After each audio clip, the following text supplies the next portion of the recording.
안녕하세요. 오늘의 데일리 뉴스레터에 오신 것을 환영합니다. 1. KF21의 비밀이 밝혀진다. 2. 검증된 우수한 성능. 3.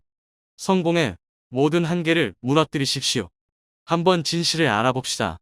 현재 우리 KF21에 답재된 F414 엔진이 KF21용으로 커스터마이징 및 성능 개량되었다는 정황이 포착되었습니다.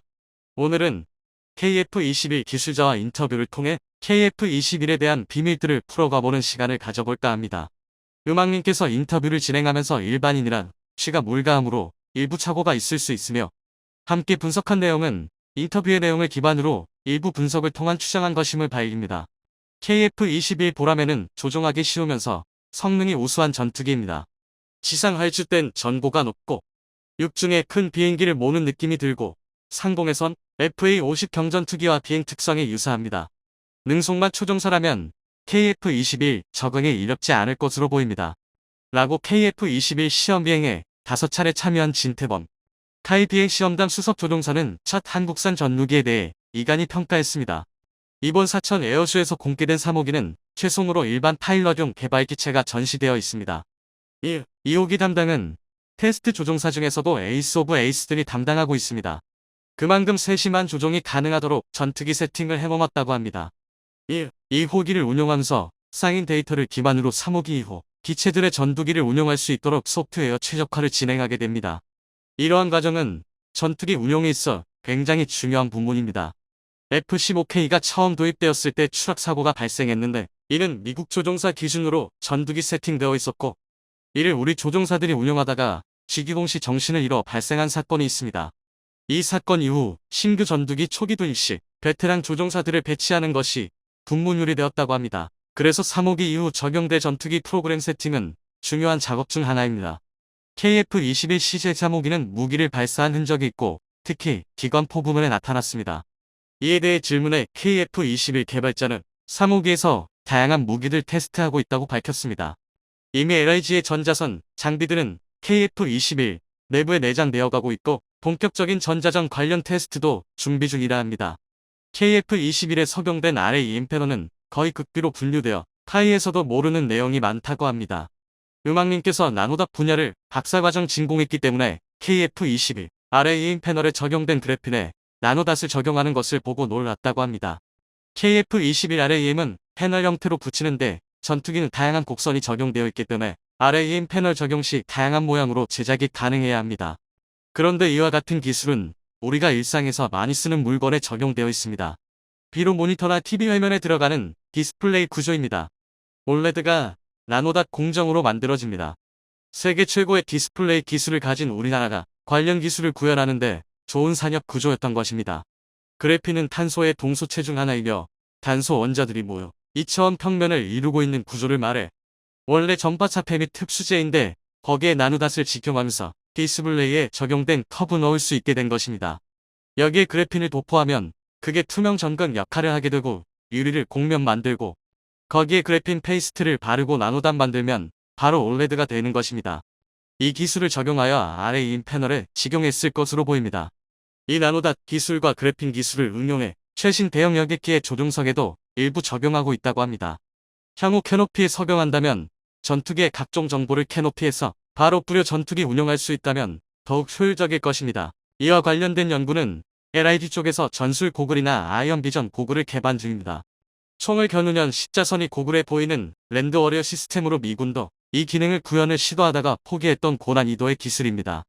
이러한 고글을 레드백과 같은 장갑차에 연동시켜서 탑습 보병에게 외무 영상 정보를 공유해주면 전장의 미확인 지역의 파극이 사라지게 됩니다. 병사, 전차, 드론 등등 데이터가 하나로 통합할 수 있어 우리 군이 추구하는 아미타이거 4.0 체계에 부합한 것입니다. KF-21에 사용되는 F414 엔진은 기존 슈퍼호넷에 사용되는 F414 엔진과 비교해서 노즐 부분에서 다른 점이 보입니다. KF-21은 매끄럽게 이어져 있고 슈퍼호넷은 덮고 있는 느낌으로 KF-21에 비해 짧아 보입니다. 이 부분이 호넷과 같다면 가릴 이유가 없을 것인데 이에 대해 KF-21 개발자의 질문하니 웃으시더니 전용 설계라 다르다라고 밝혔습니다. 타일 모양은 방열 타일 같은데 그것과 노즐끼리 제외하고는 아무것도 보이지 않으니 이에 대해 궁금증이 커졌습니다. 슈퍼호넷 데비에노 인테이크부터 노즐 길이가 길어 보이는데 엔진 제작 시 인테이크부터 블레이드 길이는 다르게 못 만듭니다. 인테이크 블레이드 길이를 길게 만들면 진공이 걸려서 출력 감소 혹은 기동 시 엔진 출력 저하가 발생하게 됩니다. 반대로 이 길이가 짧으면 스텔스 성능 감소되기도 하고 충분히 정돈되지 않은 기류가 돌입하면서 연비가 엉망이 되게 됩니다. F414 엔진을 개량한다면 결국 인테이크 블레이드는 그대로 만들고 노즐 쪽에 식는 개량이 가능합니다. F414 엔진 코어 설계 변경 없이 성능 개량 시 엔진 전체 길이 F100금은 4.9m이고 F414-400 호넬용이 3.9m, 노즐부가 길수록 효율이 좋아집니다. F135 엔진도 노즐을 긴게 설계해서 높은 출력 및 효율을 이끌어냈습니다. 그래서 KF21 엔진 뒷부분 사진과 KF21의 F414 엔진 장착 사진 그리고 비슷한 각도의 F18 슈퍼호넷에 장착된 엔진 사진을 비교해본 결과 KF21용 F414 엔진이 노즐부가 더 긴 것으로 추정됩니다. 엔진 노즐이 길어지면 그만큼 추력 증가와 열차폐에 유리해지며 그만큼 IR 저감에도 유리하게 됩니다. 또한 외부 노즐은 내부 가동부를 보호용인데 엔진의 열이 열어되어 고통색이 바뀌게 됩니다. 도료가 열화하면서 새까만 게 바뀌든가 아니면 밝은 회색 톤으로 바뀌게 된다. 그러나 KF21 이렇게 엔진의 외부 노즐 부분을 보면 검은색을 유지하고 있습니다. 이 부분은 F18 슈퍼호넷과도 다른 색이며 신소재 혹은 새로운 코팅 기술이 반영된 것을 추정할 수 있습니다. KF21은 인테이크를 적용하여 APU나 백열 저감용 기술을 적용하여 추가적으로 IR 저감 기술도 적용했습니다.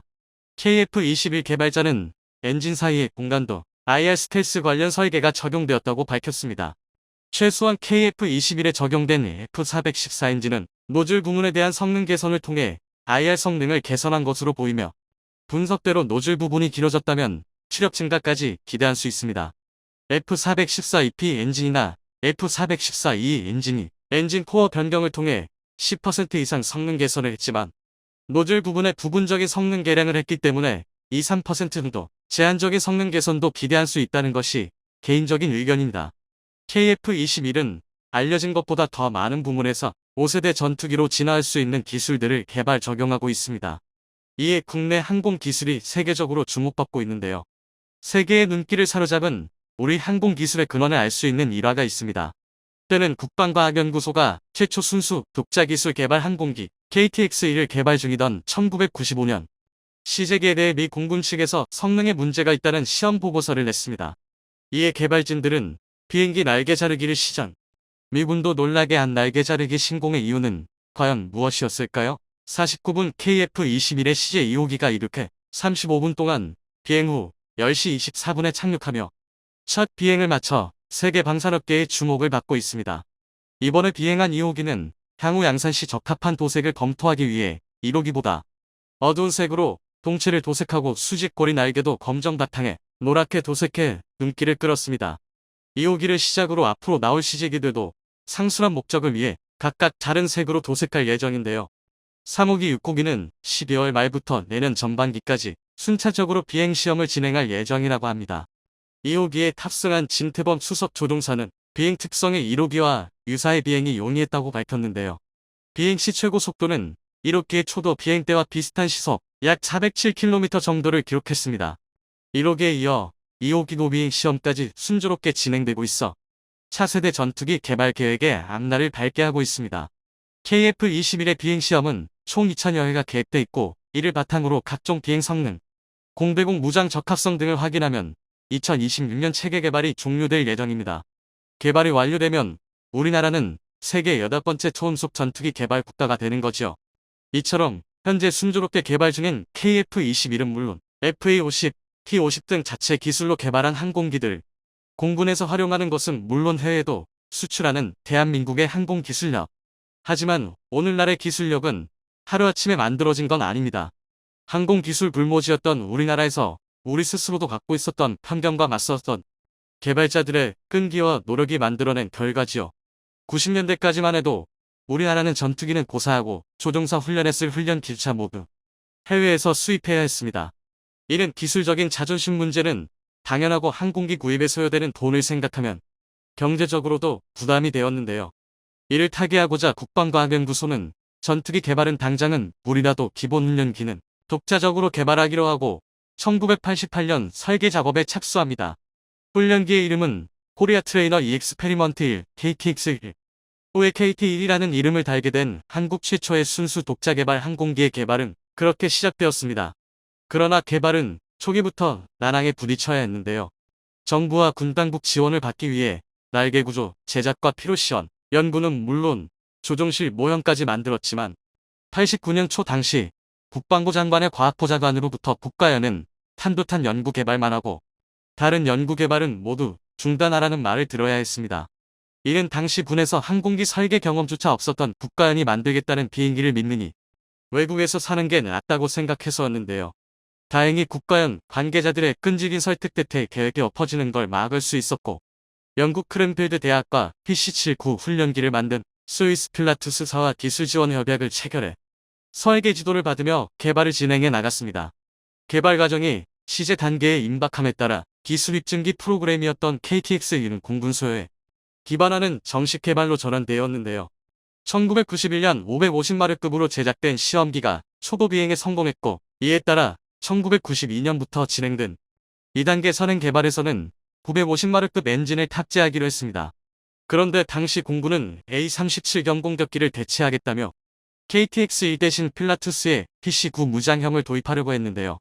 불행인지 다행인지 스위스는 분쟁 국가에 무기를 수출하지 못하도록 하고 있어 공군의 계획은 실현되지 못했고 KTX-1 개발은 예정대로 진행될 수 있었습니다. 당시 공군의 행태는 우리 항공 기술에 대한 의구심에서 비롯된 거였는데요. 이를 해소하기 위해 국가연은 미 공군에서 쓰던 객관적 기술 검증팀 이터트와 초도비행 검증팀 FFRRT 제도를 도입했고 나아가 미 공군 체계사령부 SFSC와 이터트 용역 계약을 체결했습니다. 국가연은 미 공군 이터트의 지적 사항들을 수정해가며 개발을 이어나갔는데요. 95년 9월 950마력 엔진을 단선행 시제기를 시험 비행한 당시 미국 시험비행 조종사 학교 교장선 로버트가 시험 보고서를 우리 공군에 내면서 큰 위기가 찾아옵니다. 로버트 교장이 제출한 보고서는 KTX-1은 스핀 성능과 행 안전성이 너무 부족해 훈련기로 부적합하다고 평했는데요. 이러한 문제가 생긴 건 기체 자체는 550마력급인데 엔진은 950마력짜리를 썼던 탓입니다. 안 그래도 이미 KTX-1 대신 외국 기체를 쓰려고 시도했던 공군은 이때다 싶어 다시 해외 구매를 추진하려고 해엎친 데 덮친 격이 되었는데요.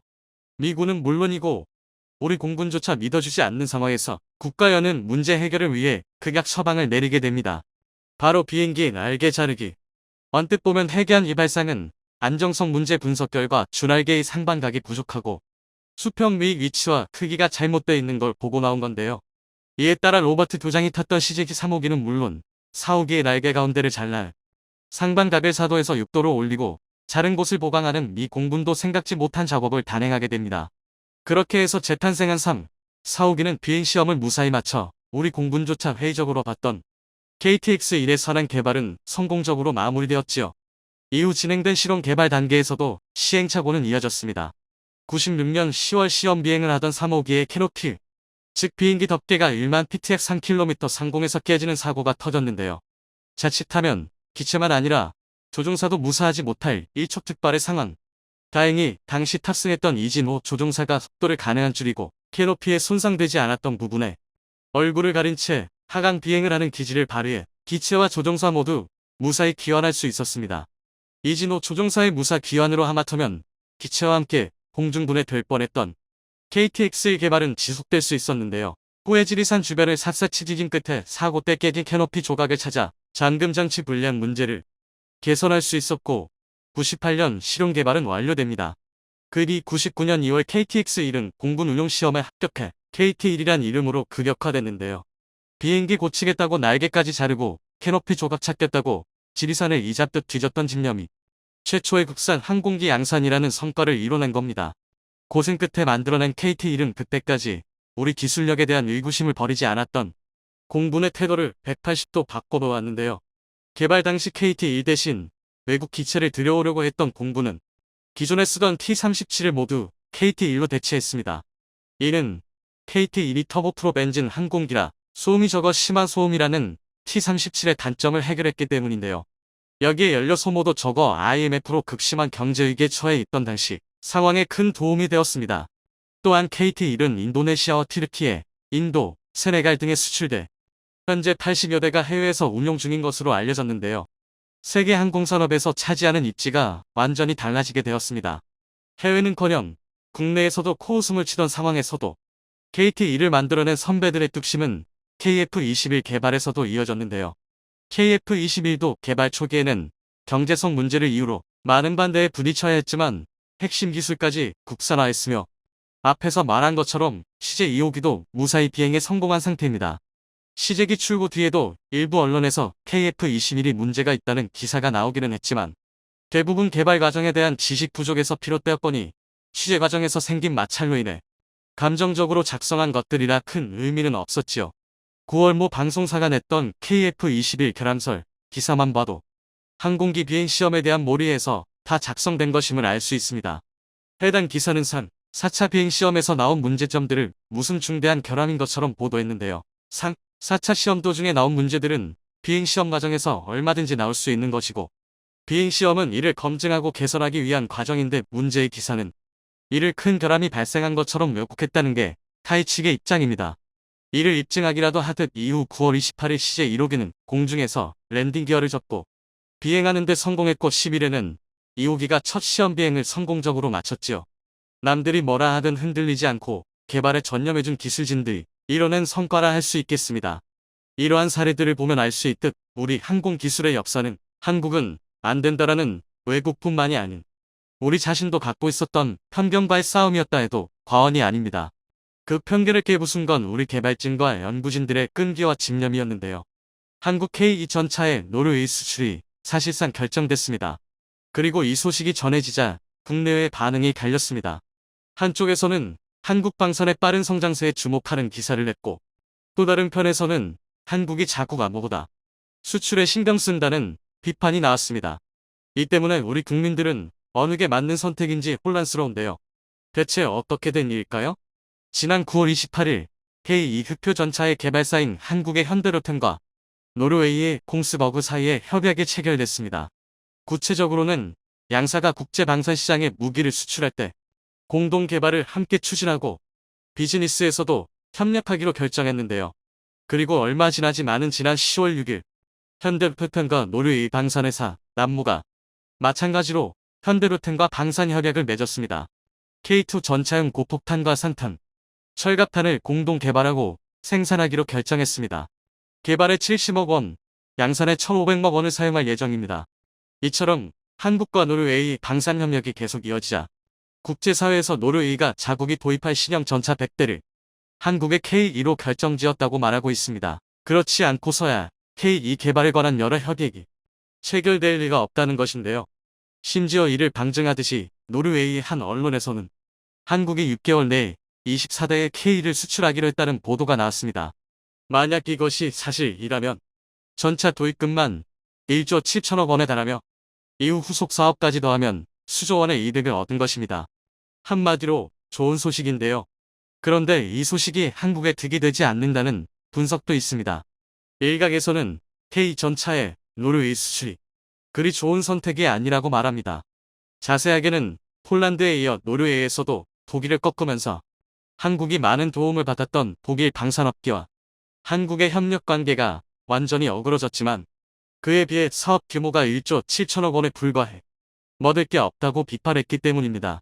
뿐만 아니라 국군이 도입해야 할 전차를 계속 수출용으로 넘겨서 국내의 전차 도입 물량이 크게 부족해졌다는 지적도 있는데요. 이렇게 보면 방산에 대해 잘 모르시는 분들은 이번 노르웨이 수출이 과연 우리나라에 이익이 되는지 고민될 수밖에 없습니다. 그런데 그런 걱정은 하실 필요가 없습니다. 이번 방산 협력을 통해 한국이 얻을 수 있는 이익은 정말 막대합니다. 하나하나 따져보면 이 사업을 따는 게 대한민국의 큰 이득이라는 사실을 알 수 있는데요. 그래서 준비했습니다. 오늘은 노르웨이의 K2 전차 수출에 대한 여러 논란이 왜 대한민국의 이득이 되는지를 확실하게 알려드리겠습니다. 한국 탱크가 전 유럽을 석권 중입니다. 폴란드와 1000대의 K2 전차 수출이 맺어진대요. 노르웨이의 100대의 전차를 수출하는 사업이 사실상 성사됐다는 이야기가 국내외에서 정설처럼 받아들여지고 있습니다. 이에 더해 지난 9월 21일 전세기를 타고 방문했던 슬로바키아, 폴란드처럼 우크라이나의 바로 옆에 있는 루마니아도 한국제 전차를 원하고 있습니다.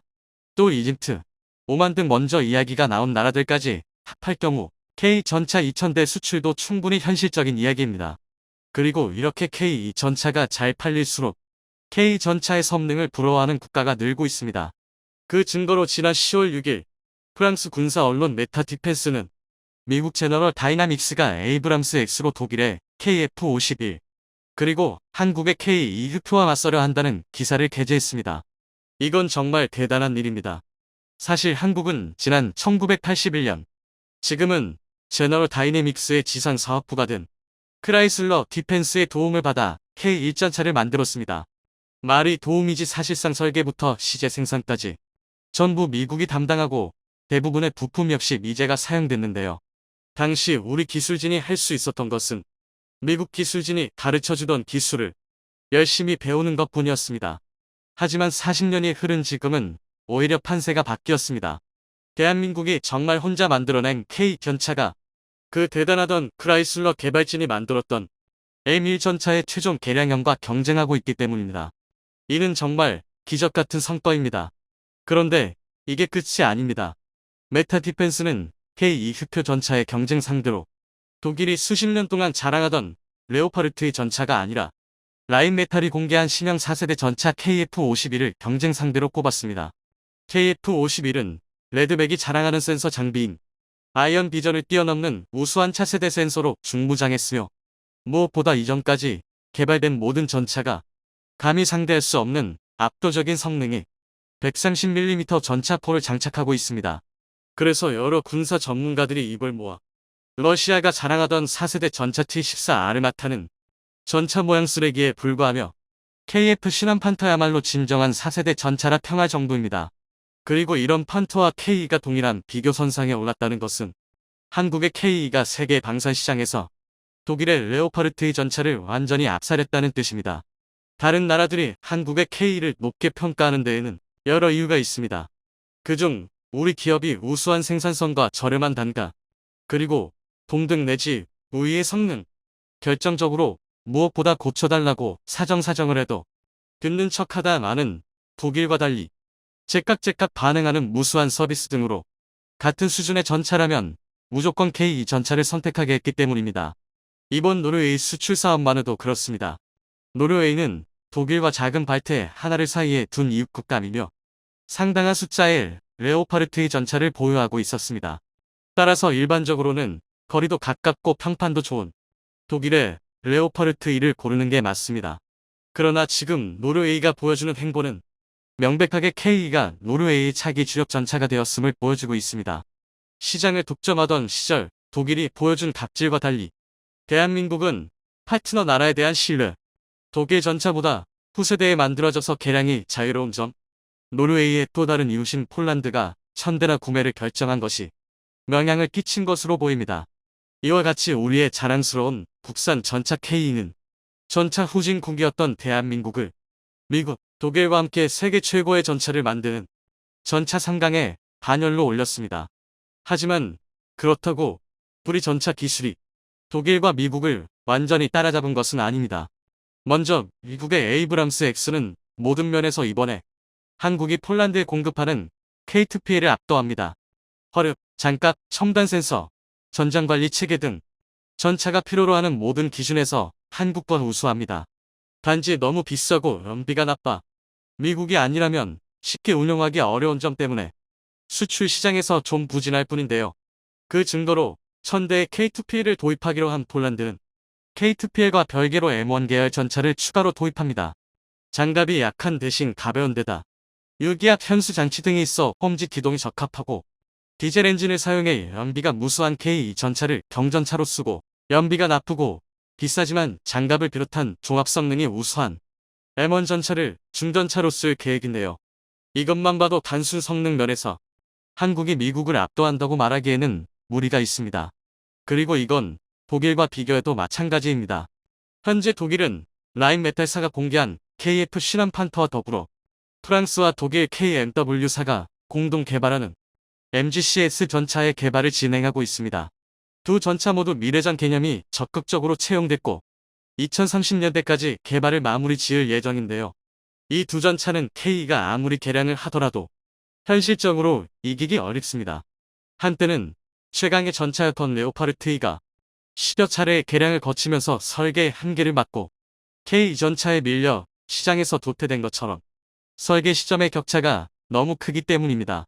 따라서 한국이 독일과 미국 등 세계 최강의 전차 강국들과 계속 어깨를 마주하기 위해서는 K 전차의 끊임없는 개량과 더불어 K3 전차를 조속히 개발할 필요가 있습니다. 그리고 바로 이런 이유 때문에 우리 군이 큰 희생을 하고 있는 것입니다. 현재 현대로템이 군에게 약속했던 K 전차의 추가 양산분의 공급이 계속해서 지면 중입니다. 폴란드 수출까지는 라인 일부를 국군용 전차를 만드는데 할당할 수 있었으나 노르웨이 수출이 터지고 여러 수출 사업의 성사 가능성이 촉쟁하면서 라인을 늘려야 국군의 전차를 생산할 수 있는 상황이 됐기 때문입니다. 그래서 우리 군이 통 큰 결단을 내려 K2 전차의 추가 도입과 M418 전차의 퇴역을 미뤘습니다. 이 때문에 돈이 아무리 중해도 안보를 저버려서는 안 된다며 군과 우리 기업이 많은 비판을 받고 있는데요. 게다가 그 중에서 일부 언론은 노르웨이 사업은 손해밖에 없는데 우리 기업의 실적이 눈이 멀어 국가 안보에 해를 입힌다고 주장합니다. 그런데 이게 마냥 틀렸다고 하기 어렵습니다. 왜냐하면 노르웨이에 무기를 수출하기 위해서는 판무기와 동일 규모의 노르웨이 제품을 절충교역으로 구매해야 합니다. 1조 7천억 원어치 무기를 팔았으면 그에 상응하는 노르웨이산 무기나 제품을 구매해야 한다는 것인데요. 이 때문에 우스갯소리로 노르웨이산 연어와 고등어 1조 7천억 원어치를 받아오려는 것 아니냐는 비아냥까지 나왔습니다. 이에 더해 독일과의 관계를 걱정하는 목소리도 높습니다. 폴란드에 이어 독일에 바로 이웃 국가에 한국산 전차를 판 것에 분노한 독일 기업들이 한국과의 협력을 전면 재검토할 수 있다는 것인데요. 실제로 가장 극단적으로 가정했을 때 독일 기업이 엔진, 변속기 등 각종 군용 부품의 공급을 끊으면 K2, K9 등 우리 군이 운용하는 핵심 전력 대부분에서 심각한 정비난이 발생할지도 모른다는 것이죠. 하지만 그런 걱정은 하실 필요가 없습니다. 먼저 독일이 판매하는 부품은 국산화가 끝났거나 곧 끝날 예정이므로 독일이 부품 공급을 끄는 것은 자기 손으로 좋은 고객을 끊는 우매한 행위입니다. 그리고 노르웨이예요. 한국군은 매우 현명한 방식으로 절충교역 문제를 해결했습니다. 그 이유는 콩스버그, 남모와의 정협력이 이를 증명하는데요. 여러 보도자료에 따르면 콩스버그는 현대로템과 RWS의 공동개발을 결정했습니다. RWS는 장갑차나 전차에 달리는 무인대포로 주로 기관총이 달리지만 경우에 따라 대전차 미사일이나 교란용 연막탄 등이 함께 장비되는 첨단 장비입니다. 이 분야에서 콩스버그의 기술은 세계적으로 알아줍니다. 국내에서 RWS를 생산하는 업체가 같은 현대 계열사인 현대위아라는 것을 고려할 때 이번 공동 개발을 통해 양국이 서로 부족한 점을 메워 압도적인 성능의 차세대 RWS를 생산하려는 것으로 보입니다. 남모와의 협력도 마찬가지입니다. K2 전차가 사용하는 국산 전차탄은 무수합니다. 특히 국산 날개만 정 분리 철갑탄 K279는 텅스텐 탄자에 자기 첨예화가 가능해 독일의 전차 포탄과 동등한 성능을 자랑합니다. 하지만 고성능 폭약 분야에서는 우리의 위치가 독보적이지 않습니다. 그런데 남모는 이 분야에서 세계적으로 꽤 잘 나갑니다. 한때 발전된 무기로 전 세계를 호령했던 유럽의 일원답게 고성능 탄약을 제조하는 능력이 탁월한데요. 따라서 이번 협약을 통해 한국과 노르웨이 양국이 가지지 못했던 군사기술을 교류하는 협력관계를 구성하는 데 성공했습니다. 그리고 이 건 고작 1조 7천억 원으로는 절대 해낼 수 없는 굉장한 성과입니다. 즉 방산무기 분야에서 가장 중요한 선택과 집중이라는 게 가능해졌기 때문입니다. 아시다시피 한국은 분명한 강대국이지만 미국이나 중국처럼 수백조 원의 국방 예산이나 수만 명의 명고 인력이 있는 나라가 아닙니다. 이 때문에 대한민국이 아무리 뛰어난 인재와 기술을 가지고 있더라도 한 번에 개발하고 개선할 수 있는 무기의 종류와 규모는 한계가 많았습니다. 그리고 이는 노르웨이 역시 마찬가지입니다. 그런데 노르웨이와 한국이 협력하면 이야기가 달라집니다. 서로 잘하는 부분에 집중한 뒤 서로에게 기술을 공유해준다면 미국이나 중국보다 적은 국방비와 연구 인력으로도 자주 국방을 할 역량을 만들 수 있습니다. 간단히 말해 이번에 한국과 노르웨이의 약은 무기 개발 포맷이라고 할 수 있습니다. 당장 지금 보도되는 여러 안 좋은 보도와 달리 이번 거래가 무사히 완료된다면 우리 대한민국의 방산 기술은 한 단계 진일 보안 기술을 확보할 수 있게 됩니다.